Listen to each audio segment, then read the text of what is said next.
ओम शांति। पवित्रता की जो मुरलियों का हम अध्ययन करेंगे उसमें से पहली मुरली है 18 जुलाई 74 की।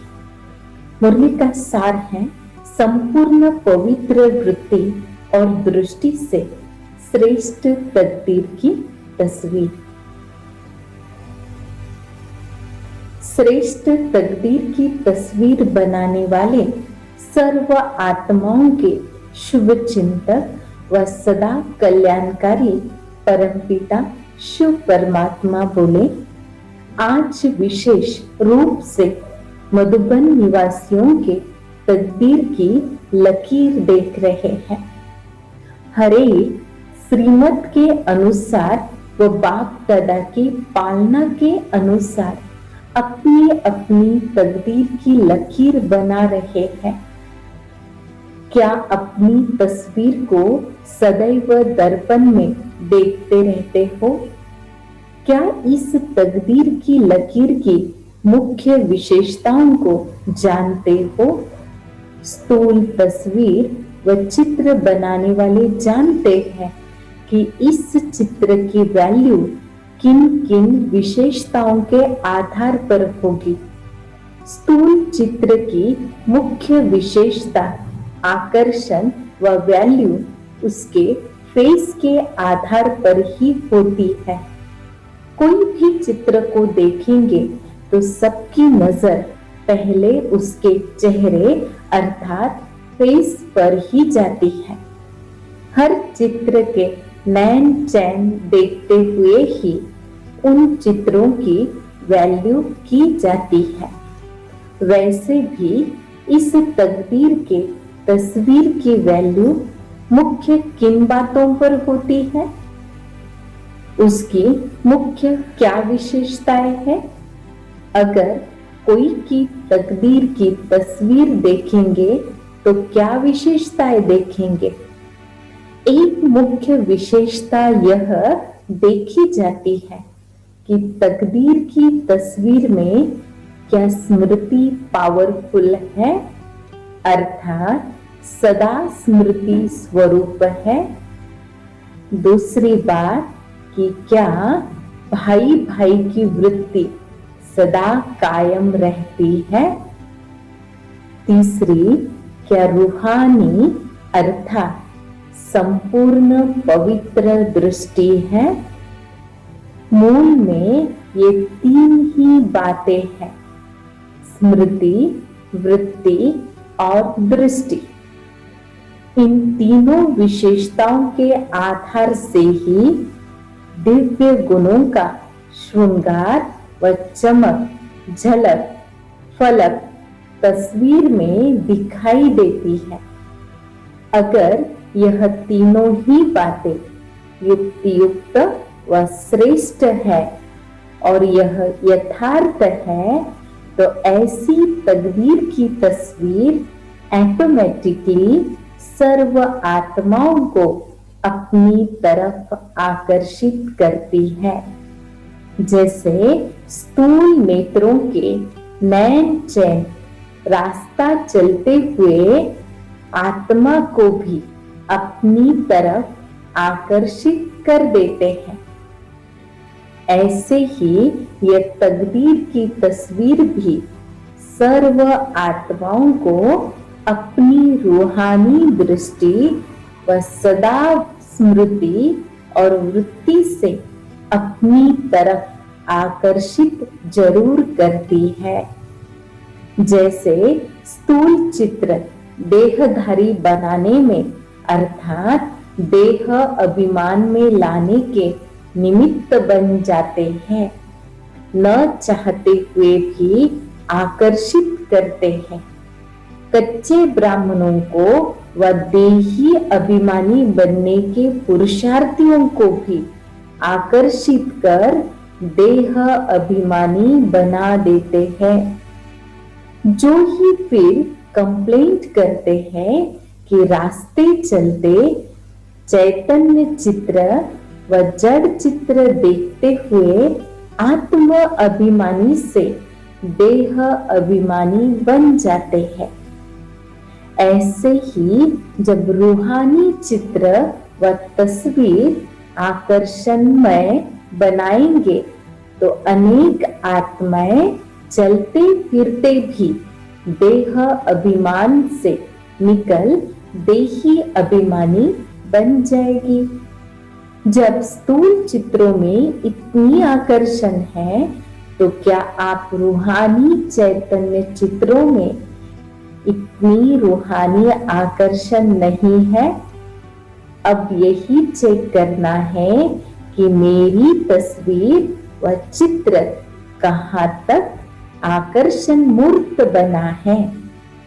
इस रूहानी चित्र में अगर इन 3 विशेष बातों में से एक की भी कमी है तो वह वैल्यूबल नहीं गिना जाएगा।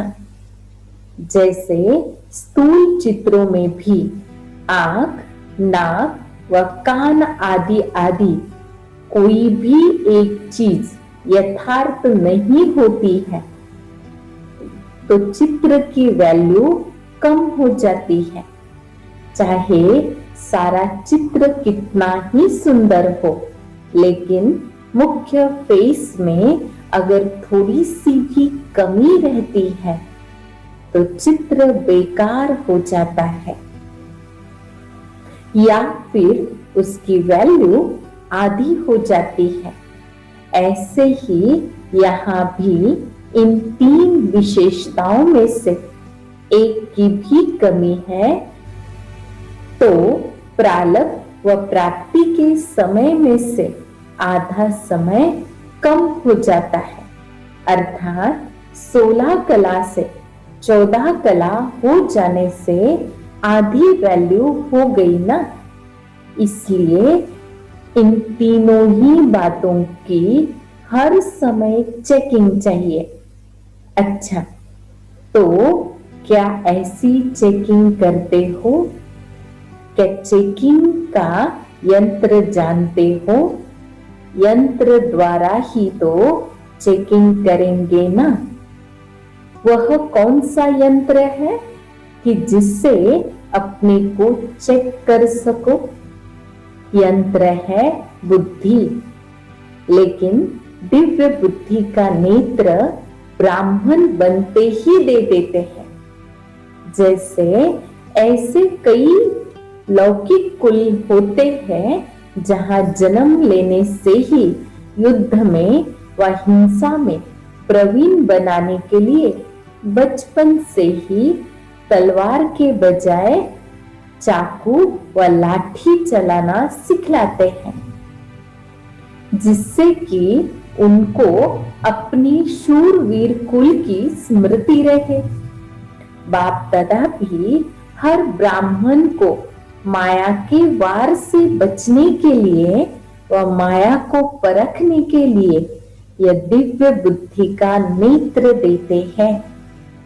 लेकिन दिव्य बुद्धि के बजाय जब साधारण लौकिक बुद्धि वाले बन जाते हैं तब माया को परख नहीं सकते व माया के वार से बच नहीं सकते व अपनी चेकिंग नहीं कर सकते। पहले यह देखो कि क्या अपना दिव्य बुद्धि रूपी नेत्र अपने पास कायम है। कहीं दिव्य बुद्धि रूपी नेत्र पर माया के संग दोष व वातावरण का प्रभावशाली जंक तो नहीं लग रहा है व कोई डिफेक्ट तो नहीं कर रहा है।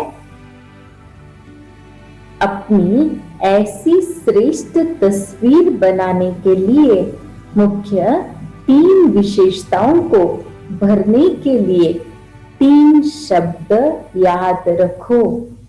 पहला, निर्वाण स्थिति में होना है। दूसरा, निर्माण बनना है। और तीसरा, निर्माण करना है।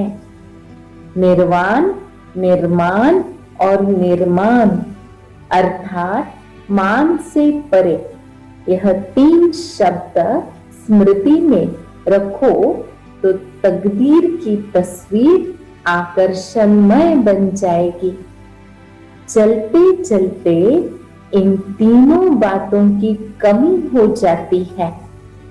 निर्वाण स्थिति में कम रहते हैं।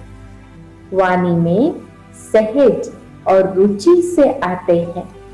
जितनी वाणी से लगन है, उतनी वाणी से परे स्थिति में स्थित होने की लगन व रस कम अनुभव करते हो।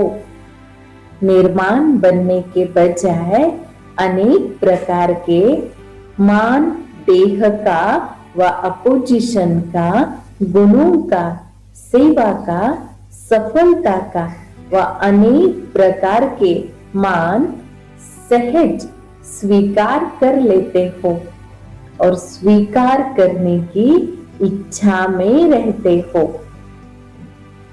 आप मान के जिज्ञासु हो, इसलिए स्वमान का कोर्स अभी तक समाप्त नहीं कर सकते हो। जब यह जिज्ञासु रूप समाप्त होता है, तभी स्वमान की स्थिति स्वतः और सदा रहती है। मान स्वमान को भुला देता है। ऐसे ही नवनिर्माण करने के बजाय या कंस्ट्रक्शन के बजाय डिस्ट्रक्शन कर देते हो। अर्थात नवनिर्माण के बजाय कभी कभी कोई की स्थिति को नीचे गिराने के निमित्त बन जाते हो। सदैव हर कर्म में व हर संकल्प में चेक करो कि यह संकल्प, बोल व कर्म क्या नवनिर्माण के निमित्त है। ऐसी स्टेज रखने से सर्व विशेषताएं स्वतः ही आ जाएगी। यह है वर्तमान समय पुरुषार्थ को तीव्र करने की युक्ति। मधुबन निवासियों की रिजल्ट अच्छी रही। मेजॉरिटी स्नेह और सहयोग में अथक सेवाधारी रहे और आगे भी बनते रहेंगे। महिमा योग्य तो बने हो, जो कि स्वयं बाप दादा महिमा कर रहे हैं। अब आगे क्या करना है? मधुबन निवासियों को और सब आत्माओं को विशेष व्रत लेना चाहिए। कौन सा व्रत? यही लेना है कि हम सब एक मत, एक ही श्रेष्ठ वृत्ति, एक ही रूहानी दृष्टि और एक रस अवस्था में एक दो के सहयोगी बन, शुभ चिंतक बन, शुभ भावना और शुभ कामना रखते हुए और अनेक संस्कार होते हुए भी एक बाप समान सतोप्रधान संस्कार और स्व के भाव में रहने वाला स्वभाव बनाने का किला मजबूत बनाएंगे। यह है व्रत। क्या स्वयं के प्रति व सर्व आत्माओं के प्रति यह व्रत लेने की हिम्मत है? स्वयं के प्रति तो प्रवृत्ति में रहने वाले और वातावरण में रहने वाले भी करते हैं। मधुबन निवासियों में न सिर्फ स्वयं के प्रति, साथ ही संगठन के प्रति भी व्रत लेने की हिम्मत चाहिए। यही मधुबन वरदान भूमि की विशेषता है। समझा? जैसे अभी हिम्मत का प्रत्यक्ष फल दिखाया, ऐसे ही एक दो को सावधान करते हुए और एक दो के सहयोगी बनते हुए इस व्रत को साकार रूप में लाने में सफल हो जाएंगे। जैसे और जोन वालों को अपनी अपनी विशेष सर्विस का सबूत देने के लिए सुनाया है। वैसे ही मधुबन निवासियों को भी इस बात का सबूत देना है। इस आधार पर ही जनवरी में प्राइज मिलेगी। इतने समय में सबूत देना मुश्किल है क्या? साकार रूप द्वारा व अव्यक्त रूप द्वारा शिक्षा और स्नेह की पालना कितने समय ली है? पालना लेने के बाद अन्य आत्माओं की पालना करने के निमित्त बन जाते हैं। क्या ऐसी पालना करने के निमित्त बने हो या अभी तक लेने वाले ही हो? अभी तो पुरानों को आने वाले नए बच्चों की पालना करनी चाहिए, अर्थात अपने शिक्षा स्वरूप द्वारा और स्नेह द्वारा उनको आगे बढ़ाने में सहयोगी बनाना है। और इस कार्य में दिन रात बिजी रहना चाहिए।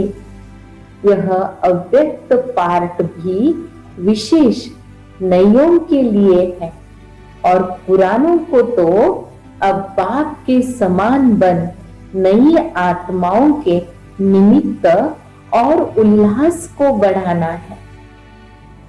जैसे बाप दादा ने बच्चों को अपने से भी आगे रखते हुए अपने से भी ऊंचा बनाए, ऐसे ही पुरानों का कार्य है नयों को अपने से भी आगे बढ़ाने का सबूत दिखाना व सर्व शिक्षाओं को साकार स्वरूप में दिखाना है। पालना का प्रैक्टिकल रूप रिटर्न रूप में देना है। अच्छा, ऐसे सपूत बच्चे अपनी तकदीर की तस्वीर अपनी धारणाओं द्वारा दिखलाने वाले, सदा मूल मंत्र और यंत्र को कर्तव्य में लाने वाले बाप दादा के समान हर सेकंड और हर संकल्प सर्व आत्माओं के कल्याण के प्रति लगाने वाले, सदा स्व के भाव में रहने वाले बाप दादा समान श्रेष्ठ संस्कार अर्थात अनादि और आदि संस्कारों को प्रत्यक्ष रूप में लाने वाले, हर संकल्प और हर समय को सफल बनाने वाले सफलता मूर्त सितारों को बाप दादा का याद प्यार, गुड नाइट और नमस्ते। हम बच्चों का भी बाप दादा को याद प्यार, गुड मॉर्निंग, नमस्ते नमस्ते। ओम शांति।